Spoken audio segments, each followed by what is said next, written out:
Friends, इस video में हम बात करेंगे अरिस्टोटल के बारे में। अरिस्टोटल का इंट्रोडक्शन देखेंगे कि उसकी क्या क्या कंट्रीब्यूशन है या उसका क्या तारुफ है, उसका क्या इंट्रोडक्शन है। तो फ्रेंड्स, हम जब अरिस्टोटल की बात करते हैं जिसको अरस्तू भी कहते हैं, तो हमें पता चलता है कि जितना कंट्रीब्यूट अरिस्टोटल ने किया है लर्निंग में, उतना कंट्रीब्यूट किसी ने भी नहीं किया। अरिस्टोटल को प्राइमरीली तौर पे इंसाइक्लोपेडिस्ट कहते थे, क्योंकि उसकी जो टोटलिटी का जो वर्क था वो एक इंसाइक्लोपीडिया की तरह था। मीन्स उसने इतना नॉलेज दिया था, इतना अवेलेबल था, तो एक वो एक इंसाइक्लोपीडिया की तरह उसको बिहेव किया जाता था। ठीक है, क्योंकि उसने काफ़ी इस पे रिसर्च की थी। इसके अलावा फ्रेंड्स, एरिस्टोटल के वर्क में होल्स निकालना, एरर्स निकालना आसान है, बट उसका जो वर्क था ना, वो काफ़ी कम्प्रिहेंसिव था और काफ़ी ड्यूरेबल था। मीन उसने काफ़ी अच्छा वर्क किया था, मतलब काफ़ी नेचुरल साइंसेज के अंदर उसने काफ़ी काम किया था। तो इस वजह से उसका काफ़ी नाम था, उसकी ग्रेव अथॉरिटी थी। मीन्स अभी तो हम पता चलता है, जब हम अभी स्टडी करते हैं अरिस्टोटल को, तो हमें पता चलता है कि एक फ़िलोसफर है और इसका हिस्ट्री के अंदर, फिलोसफी की हिस्ट्री के अंदर काफ़ी नाम है। लेकिन जब हम 3 सेंचुरीज बैक जाएं, 3 सेंचुरीज बिफोर, लाइक अभी 21st सेंचुरी चल रही है, तो 1918, तो उसमें हमें पता चलता है कि वो काफ़ी उसका एक मतलब जो थी ना, उसकी एक इम्पोर्टेंस थी, क्योंकि उसने साइंटिफिक वे में कॉन्सेप्शन को एक्सप्लेन किया था और काफ़ी अच्छी चीज़ें से एक्सप्लेन की थी। मीन उसका वर्क काफ़ी ड्यूरेबल था, लॉन्ग लास्टिंग था। और बाद में सुपरसीड हुआ, मीन्स जो नॉलेज होता है वो और अथेंटिक हुआ, बट उसकी जो इंपॉर्टेंस थी वो काफ़ी ज़्यादा थी। इसके अलावा फ्रेंड्स, अगर हम अरिस्टोटल की बात करें, तो वो अपने टाइम का पर्सोनिफिकेशन था ह्यूमन रीज़न का। मीन्स उसने काफ़ी लॉजिक पे काम किया था, तो उस लिए उसको अपने टाइम के लिए एक सिंबल के तौर पे यूज़ किया जाता था, एज अ पर्सोनिफिकेशन, कि बड़ा आया अरस्तू, तू अरस्तू की तरह, मतलब जैसे वो कहते हैं ना, अफलातून, प्लेटो की तरह। तो इसी तरह इसकी काफ़ी जो थी ना, वो इम्पोर्टेंस थी।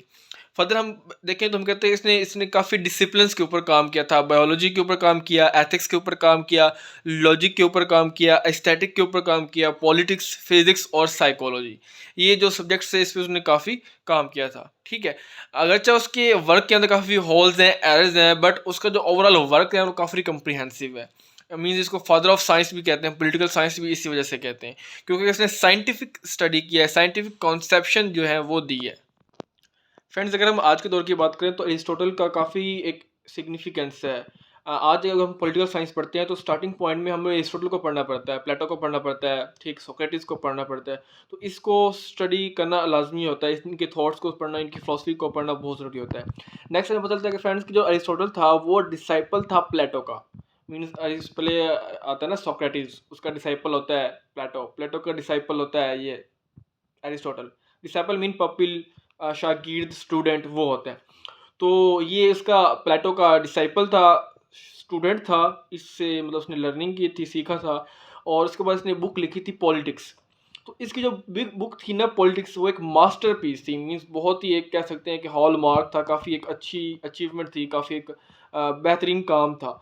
और इस पॉलिटिक्स की जो उसने बुक लिखी थी, जो ये जो मास्टरपीस था, ये उसकी जो थे ना मेंटोर प्लेटो, उनसे डिफरेंट था, उनके कंटेंट से डिफरेंट था। इस बुक का जो टेम्पर था वो भी डिफरेंट था, और इस बुक का जो कंटेंट था वो भी डिफरेंट था एज कम्पेयर टू द प्लेटो, जो कि उसके मेंटोर थे। ठीक है, नेक्स्ट अगर हम बात करें, इसके जो प्राइमरी इंटरेस्ट थे अरिस्टोटल के, वो थे human behaviour, political institutions, constitution और पॉलिटिकल स्टेबिलिटी के अंदर जो फैक्टर्स इन्वॉल्व होते हैं उनको स्टडी करना। मीन ये इंटरेस्ट था कि ह्यूमन बिहेवियर कैसे होता है, कॉन्स्टिट्यूशन का क्या रोल है, पॉलिटिकल इंस्टीट्यूशंस कैसे होते हैं, और पॉलिटिकल स्टेबिलिटी कैसी लाई जा सकती है। तो इसके अंदर इसका काफ़ी जो था ना इंटरेस्ट था, प्राइमरी तौर पे इंटरेस्टेड था। नेक्स्ट अगर हम बात करें, तो वेस्टर्न इंटेलेक्चुअल ट्रेडिशन में हमें पता चलता है कि जो प्लेटो है और जो अरिस्टोटल है, इनका काफ़ी एक नेम रहा है, प्री एमिनेंट पोजीशन इन्होंने एक्वायर की है, मास्टर के तौर पे, ग्रेट मास्टर्स के तौर पे इनको जो है ना वो कोड किया गया है, और इसको काफ़ी इंपॉर्टेंस दी गई है। प्लेटो की हम बात करते हैं, तो हम कहते हैं कि जो प्लेटो था वो था आइडियलिस्ट और रेडिकल। ठीक है, मतलब आइडियलिज्म की बात करता था, जो अचीव नहीं हो सकती। जो अरिस्टोटल था, वो इसका जो डिसाइपल था, वो था रियलिस्टिक, मतलब रियलिस्ट बात करता था, और इसके साथ वो मॉडरेट था। ठीक है, वो फ्लेक्सिबल था, जबकि प्लेटो जो था वो रिजिड था। तो इसमें इस तरह आ जाता है। नेक्स्ट हम बात, जैसे मैंने आपको पहले बताया था कि जो अरिस्टोटल है, ठीक है, अरस्तु, वो पॉलिटिकल साइंस के फादर है। ठीक है, he is considered as the father of political science, क्योंकि उन्होंने जिस तरह चीज़ों को एनालाइज किया है क्रिटिकली और सिस्टमेटिकली, वो किसी ने पहले नहीं किया था। ठीक है। और फिर उसके बाद उन्होंने जैसे कॉन्स्टिट्यूशन को स्टडी किया है, और कॉन्स्टिट्यूशन को स्टडी करने के बाद जो उस टाइम के जो सारे के सारे कॉन्स्टिट्यूशन थे उस वक्त के, उस टाइम के, उनको स्टडी किया और फिर उनकी क्लासिफिकेशन की, उनको क्लासीफाई किया कि ये किस तरह का कॉन्स्टिट्यूशन है, किस तरह कॉन्स्टिट्यूशन की कैटेगरीज बनाई, उनको क्लासीफाई किया। तो इस तरह का काम कभी पहले किसी ने नहीं किया था। तो इसने बड़ी साइंटिफिक वे में, बड़ी क्रिटिकली और एनालाइज वे में चीज़ों को स्टडी किया और उनका जो है वो नॉलेज प्रोवाइड किया, ठीक है। और जब हम इनके जो जो जो उन्होंने क्लासिफिकेशन की थी कॉन्स्टिट्यूशन की, वो आज भी हमें हेल्प करती है कॉन्स्टिट्यूशन को समझने में, कॉन्स्टिट्यूशन के अंडरस्टैंडिंग को और स्ट्रॉन्ग बनाने में आज भी हेल्प करती है। और इसके बाद उसने जो कॉन्स्टिट्यूशन को स्टडी किया था वो कंपैरेटिव मेथड इस्तेमाल किया था, कंपेयर किया था सारे कॉन्स्टिट्यूशन को ना, कंपेरेटिवली तौर पर उन्होंने अंडरस्टैंड किया था।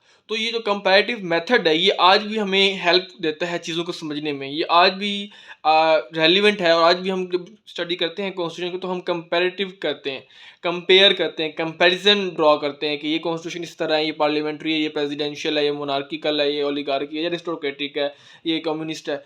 तो इस तरह करके हम ये इनको स्टडी करते हैं। तो ये इस वजह से हम इसकी काफ़ी जो है हमें हेल्प मिली थी। नेक्स्ट दोस्तों हम बात करें तो अरिस्टोटल जो थे पॉलिटिकल साइंस के मास्टर साइंस थे, ठीक है। इन्होंने पॉलिटिकल सोसाइटी को स्टडी किया। इसके अलावा इन्होंने कहा कि जो इंसान होता है वो एक स्टेट का जब मेंबर होगा तब ही उसकी लाइफ मीनिंगफुल होगी।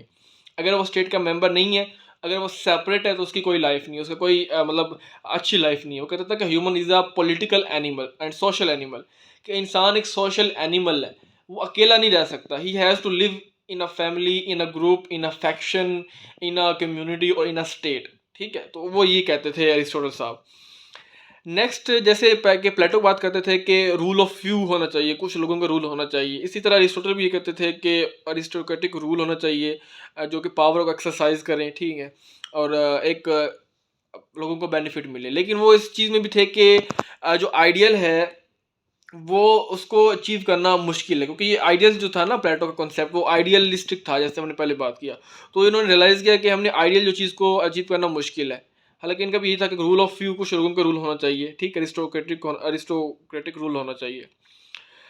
नेक्स्ट अगर हम बात करें तो हम कहते हैं कि उनमें काफ़ी जो थी ना ये फिजिबिलिटी थी, अकाउंटेबिलिटी थी, एफिशिएंसी थी।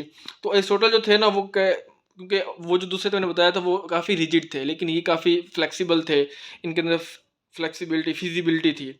तो ये कहते थे कि रूल जो है ना उसको आइडियल अचीव करना मतलब नहीं पॉसिबल। तो वो कहते थे कि मिक्स्ड फॉर्म ऑफ गवर्नमेंट होना चाहिए, मीन जिसमें तमाम के तमाम जो सिटीजन्स होंगे वो रूल करेंगे, और ये जो पावर होगी वो एक्सरसाइज करेंगे, और रोटेशन होगी, ठीक है। मतलब पॉलिटिकल पावर के ऊपर कोई मोनोपली नहीं होगी, कोई इस तरह के कोई एक ही सेक्शन को ही नहीं मिलेगा, सबको बारी बारी जो है वो यूज़ करने दिया जाएगा। तो इस तरह क्या क्या करते थे कि तमाम के तमाम जो सिटीजन्स हैं उनको पावर एक्सरसाइज करने का वो राइट मिलेगा, मिक्स फॉर्म ऑफ गवर्नमेंट होगी, ठीक है। इसके अलावा इनको पावर शेयरिंग की इंपॉर्टेंस का आइडिया था। वो कहते थे कि इसकी काफ़ी इंपॉर्टेंस, पावर शेयरिंग करनी चाहिए, पावर शेयर होनी चाहिए, और एलीट की जो अकोमोडेशन है वो होनी चाहिए। जो एलीट है, जो कंट्रोलिंग जो ग्रुप है उसका काफ़ी उसको जो थे ना वो कहते थे कि सक्सेसफुल जो है वो रूल के लिए इम्पोर्टेंट है, ठीक है। नेक्स्ट जो हम फ्रेंड्स बात करें तो अरिस्टोटल कहते थे कि जो नॉलेज है उसकी जो डिज़ायर है वो एक मोटिवेटिंग फैक्टर होता है, ठीक है। उनकी लाइफ में भी वो एक मोटिवेटिंग फैक्टर था कि वो नॉलेज को अ, जो थे अक्वायर करना चाहते थे। तो उनके अंदर एक डिज़ायर थी नॉलेज को अक्वायर करने की, ठीक है। उनका जो सारा का सारा करियर था, सारे के सारे जो एक्टिविटी थी, वो इस वजह से सारा उनका जो पूरा करियर, पूरी ज़िंदगी ही इसी पे गुजार दी उन्होंने कि हम सच को तलाश करें। मतलब वो ट्रुथ को डिस्कवर करना चाहते थे, ट्रुथ को प्रमोट करना चाहते थे, और उसकी डिस्कवरी करना चाहते थे ट्रुथ की। और इस तरह करके वो जो ह्यूमन नॉलेज है उसके सम को इंक्रीज़ करना चाहते थे, या ह्यूमन नॉलेज इंक्रीज़ हो, इम्प्रूवमेंट आए, डेवलपमेंट आए, लोगों की थिंकिंग बढ़े। तो इस तरह करके वो काफ़ी इसमें इंटरेस्टेड थे। नेक्स्ट वो बात करते थे कि जो क्वेस्ट फॉर नॉलेज है ये तमाम जो ह्यूमन बींग्स हैं उसमें यूनिवर्सल है, ठीक है। वह हर तमाम के जो लोग हैं उनके माइंड में ये एबिलिटी है कि वो सोच सकें, ठीक है। खुदा ने उनके अंदर ये एबिलिटी डाली कि वो थिंकिंग कर सकें। नेक्स्ट वो कहते हैं कि जो हैप्पीनेस का जो ताल्लुक है, जो रिलेशन है, वो है इंटेलेक्चुअल एक्टिविटी के साथ। मतलब आप कितने कंटेम्पलेशन करते हैं, इंटेलेक्ट हैं, सोच विचार करते हैं, तो आपको जो मिलेगी हैप्पीनेस मिलेगी, ठीक है। और जिस तरह करके प्लेटो ने बात की थी आइडियलिज्म की, और उन्होंने रिफ्यूज़ कर दिया था कि जो अभी जो एवरीडे हम एक्सपीरियंस करते हैं, जो चीज़ें हम देखते हैं, प्लेटो कहता था ना, जो हम अभी चीज़ें देखते हैं ये सारी सेंसलेस हैं, ये सिर्फ एक रिफ्लेक्शन है एक हायर रियलिटी का, लेकिन इसने इस चीज़ को रिफ्यूज़ कर दिया।